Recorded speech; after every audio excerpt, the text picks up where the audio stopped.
Hello everybody, my name is Zen and welcome to my first impressions of Dungeon Alchemist, which is not a game, it's a piece of software for creating tabletop RPG maps in fantasy games such as D&D or Pathfinder or other games in that vein. This is technically not my first impressions, and saying so is a little bit misleading because I've had my eye on this for quite some time. It started as a Kickstarter that I decided not to back because at the time I wasn't playing a lot of RPGs for me to justify the investment into it, and then also it seemed kind of too good to be true because it has this AI generation thing, which is the main gimmick of it. I'll show you how that works in just a moment.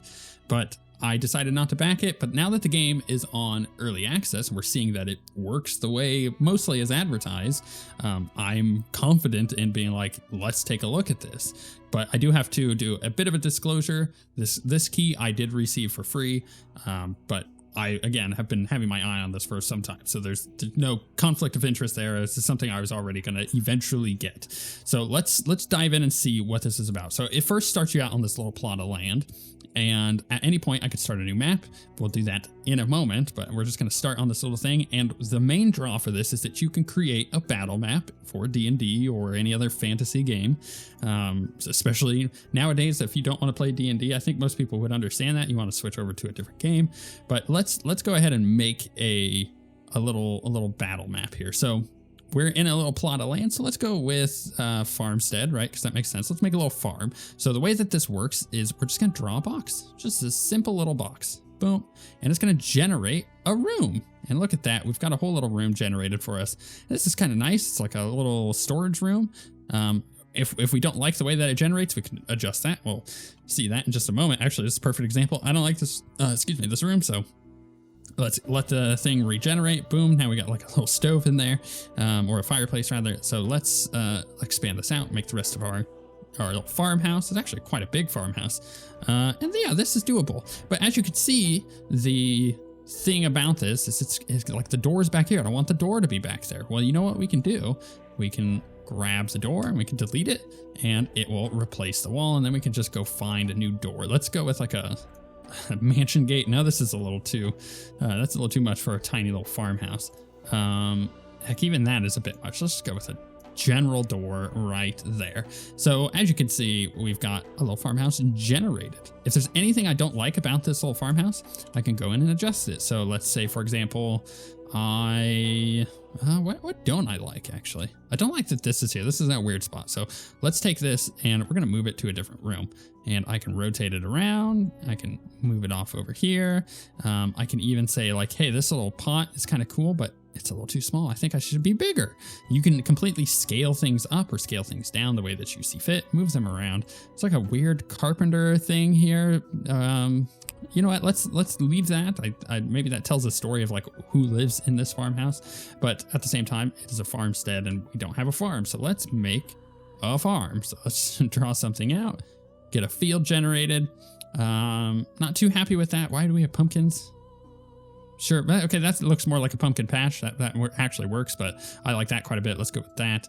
And then of course you can add a bunch of other stuff like a garden. Can I add a garden off on this side? Is that going to work? It's going to generate a room. So if I refresh it, is it going to keep the room?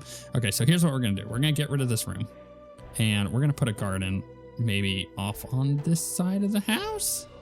That's also going to generate a room. I know the garden doesn't always generate a room, so let's try it. Oh, I like that that's funny that the walls are over there. If I control Z enough, it'll get rid of it. What if I generate a garden over here? Boom. Okay, so now we got like a little hedge garden. Sure, that works. I like that a lot. And then that's like a perfect starting point. And you know what you do? If you're like, cool, like look how quick it was for me to generate an awesome looking map. And then we can hit this. It goes into the top down. I can't remember the name of this type of view, but you can do it this way, or you can touch it again. It's going to make it as a 3-dimensional map, which is nice. It gives a little bit more perspective. And then you can export this as an image and either use it on a digital tabletop, such as like Roll20 or Fantasy Grounds or stuff like that. Or you can leave it as it is. And if you're fancy and you've got like one of those like big screens that are laying flat and you use it as like a battle map, you can just have it like this, run the software. You don't actually have to, save it as an image or anything like that. And the benefit of that is you still get all the cool effects. And you can do lighting, but we'll talk about that in a second. So you get these cool effects, and if you wanted to print it out, you can just save the image and take it to like an office supply place and get it printed out that way too. And as long as you're retaining your 1-inch grid, which you could totally change by going to settings, going to grid, you could change the, you could turn it on or off. You could turn the transparency up or down. I'm going to turn it up a little bit so you get an actual like scale for how this would look like on a tabletop. And I like this a lot. It just works. It just works, and that is so freaking important for stuff like this. And on top of that, maybe you're like, okay, this is fun and all, but this is a little too, it's not set in the right mood. Well, do you want it to be sunrise? Do you want it to be sunset? Do you want it to be in the middle of the night? Do you want to change it so that way you can adjust all this stuff? So this slider here changes the angle of which your light is, where the light source is coming from. This changes the intensity of said light source. And then on top of that, you can come through and change the color. So if you're like, we're doing kind of a spooky game in the middle of the night, so we're gonna get some big shadows cast here.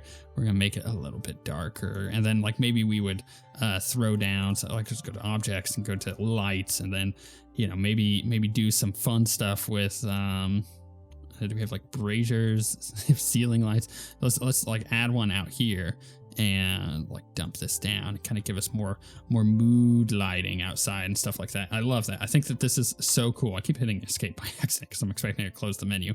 But yeah, I love this. I think it works really quite well. Let's try something new. So we're gonna try a new map. Let's do 30 by 30. Because we can. We have a bunch of different other things here. You could just do parchment. So if you wanted to do just like a straight up dungeon, we can generate that. And then of course you get this dungeon, like, so you're not having all the background stuff. Totally works. But let's do, not dark parchment. Let's do forest, and let's do like a broadleaf forest. Sure. And let's do the 30 by 30. Because I think that's a fairly big map to use. We can generate water level. You can do the elevation. So we're going to do hills, just kind of give us a little bit of a undulation in the terraforming here. I like this a lot. So now what we can do is we can say, okay, this is cool, but let's make kind of like a vampire's like mansion out in the middle of the area here. It's a perfect little chapel. We can actually adjust some of how this chapel ends up looking, but I mean, it looks pretty cool to me. Then we can do, let's do like an entrance here. So this is where people are actually going to come in at. Oh, that's beautiful. That is beautiful. Although I kind of, whoops, what's the redo? Edit, redo is Control Y. Okay. Maybe I want to make the entrance a little different. Not quite what I want. I think what I would end up doing is leaving that door there and getting rid of this one. But we can go to crypt, and because, you know, because this is going to be a kind of more of a vampire thing, I'm gonna make it a little bit more creepy. I had a crypt here, in the back here, of course, behind the pulpit. We are of course going to have a dungeon. What's going to be in the dungeon? Not a lot. Let's refresh it. Okay, that's a little bit better. We got like a well. Like, where does the well go to? I don't know. Maybe it goes underground. Maybe there's like some kind of darkness stuff down there. Who knows? Let's go to a dungeon cell and put this next to here. I like this a lot. I like that it just works. And it works really well. I like that this is actually outside. That's fairly interesting. So of course you can then adjust, and you could just like tweak everything. And I love that. I love that about this. The fact that what is even going on with this, and why is this off over here? I don't know. The AI is just like generating things. Like, it's like AI art, honestly. You're like, why is this how this is actually working? Can I select multiple things? I cannot, which is unfortunate because it would be nice to be able to like box select stuff. So I think that's a feature request for the future. But man, it's cool. It works really, really well. That's not all that this thing has. Like, obviously you can adjust the floor, the walls, the windows, stuff like that, but you can also open maps on Steam Workshop. So those are my published maps, which obviously I have got none, but I can browse and see like what are the top ones. Like this person made a hill fort. Let's check this out. We're going to subscribe and download and see what the hill fort is. This looks like it would be like a good goblin base, or maybe a base for bandits, and that's the best part is you can download these other people's maps and put a lot of effort into making it look cool. Let's go ahead and get rid of that grid though, because it is throwing me off on this. So let's turn that off. Wow, I did not actually hit the right button there, didn't I? Also, I could just hit the off there. So I retain my other grid settings, so that way it's not being lost in between sessions. So I like this. This is like a really cool potential battle map for getting up into whatever this is. You'll have this cool little fort, whether it be goblins or maybe bandits or otherwise. I like this. I think it works really well. And you can also go in and adjust people's stuff too. So maybe you don't want some of these like shields. Maybe the shields don't make sense. You're like, okay, for a goblin place, the shields, we don't need no shields. In fact, the shields are just not working. There's too much going on here. Let's cut some of that out. Let's get some more play space on our map here. It's like you can totally adjust all that. And I like that. I think that is quite cool. Other people have made some really cool stuff. I just very vaguely browsed through here. There was this cool docks. There was someone started making like it's like a Blood Bowl stadium. It's kind of funny. Someone started making a vampire setup with like a whole like mansion. And yeah, right here, Vampire Manor says the underground part of the manor, which is really cool. Actually, let's take a look at that because I think it's cool that you can do some stuff like in stone. So you can make like a dwarven thing going on. I think that's really cool. There it goes. Took a moment. Yeah, this stuff just works. And like, there's obviously some cool puzzle going on over here with like these platforms. How does that work? I don't know, but it's cool and I love it. And yeah, I just like how all of this stuff is set up for this kind of thing. And honestly, what you could do, and I think is totally a viable way to go about this, is if you have some of the official supplements, like let's say you have Tomb of Annihilation. Actually, I think that's a great example. Let's say you have Tomb of Annihilation and you're playing through it with your buddies and you want to start a jungle map. Well, you can new map and let's make a random encounter in the middle of the jungle, because that's just how that game works. It's more of a hex crawl for the Tomb of Annihilation. You can create like cool little just one-off battle maps in seconds. Like you don't need much more than this. You can add some doodads or maybe a little hut, but like this works for Tomb of Annihilation. Or you can go in and actually make like a do they have, I know that they set up, we're gonna figure this out together. They had set up a thing for temples, like jungle temples. Like here's a temple here, but is this actually going to generate the same kind of temple that we're looking for? Actually, yeah, that's pretty good. So there's a bunch of stuff you can do in that regard, and you could go in and take the official maps and just recreate them. You don't even have to get like creative. You just like recreate the layouts of some of these official maps that come in these adventure books, but aren't full size for you to play. And you can create the Tomb of Annihilation in the way that you want to and go in and adjust things. And as this gets more updated and more features and doodads and terrain and whatnot get added, you can go through and make those maps even more adhering to the official works. And I like that a lot. It's such a cool little piece of software, and it was such a good idea. And I think that the lead into the pandemic was like the perfect time for something like this to have come out, because that's when a lot of people switched their games from being in-person games to doing online tabletops like Roll20 or Fantasy Grounds and stuff like that. But now it's like, it feels like it just kind of missed the release date. Like if it had come out in 2020 or 2021, I think this thing would have been an absolute godsend. All right, but now that we're in 2022, in 2023, like the lead up from 2022 to 2023, people are kind of getting back into just normal life as it was pre-pandemic, which means that maybe people are going back into person. So your online stuff, even though it's very popular, I would say that some people would look at this and go, oh, this is cool if I was still playing on Roll20 or if I was still playing over the internet. But for in-person games, it's still totally viable if you have the right setup, or if you want to go get it printed out. Getting this stuff printed out is actually not that expensive, so it's an option for playing tabletop games. And as a dungeon master myself, this is perfect. Like this just means that I have so much less work to do. I can create beautiful looking maps in 0 time and just go in and tweak weird things, like why were all the chapel things pushed to one side? Like, I don't know. Sometimes that is a way to discovery. That is a way to be like, oh, all of the pulpits or whatever they're called, not the pulpits, why am I blanking on the name of the seats? All of the seats were like pushed over to one side. It's like, well, you can be like, why? Why were they pushed over to one side? Maybe it sparks a thing like, oh, this isn't just a vampires thing. The vampire actually is no longer here. Vampire hunters came looking for him, and now you're finding the trail to where the vampire went and where the vampire hunters are off to and where they think they're like. Now you're on the hot trail of the vampire hunters who are one step ahead of you. It's like there's cool little things that you can get inspired by that, and I like that. So I think that because it is in early access, you have to judge whether or not this is for you. You have to go, am I going to use this or am I not? And obviously if it's an in-between thing, like I might use this sometimes, then you have to kind of gauge your own value out of something that's going to save a bunch of time, especially if you're like me and you were hand drawing a lot of your maps previously.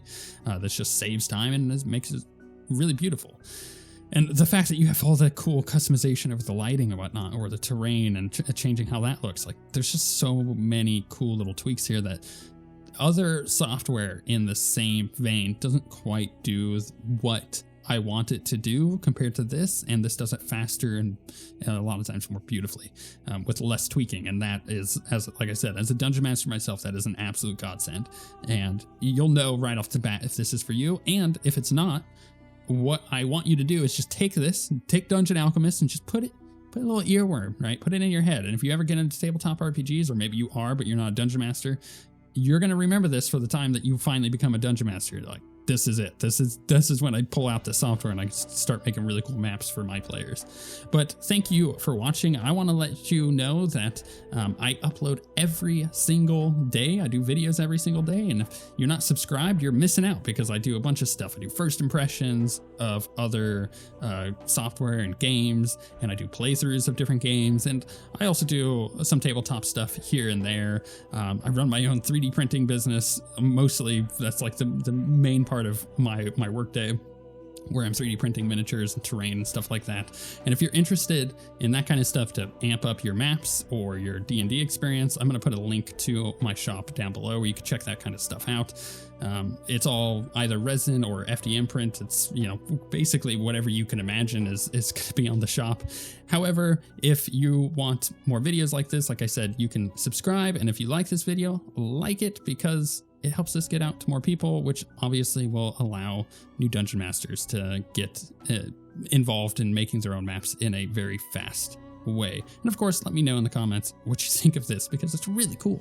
Like, we're in such a cool moment in history where tabletop games are getting all of this great content that we didn't necessarily have. And even with a recent drama in the D&D OGL, the ability to play other games has suddenly become a lot more viable for people, even though it was the same as it was before. But now, a bunch of other games are getting out there and making their mark, and those games are mostly fantasy as well, and it works for stuff like this. And maybe we'll see more specific things added. Oh, one final thing I actually had forgotten about until just now. They do have some tokens, so you can put like character tokens down for various things if you really wanted to.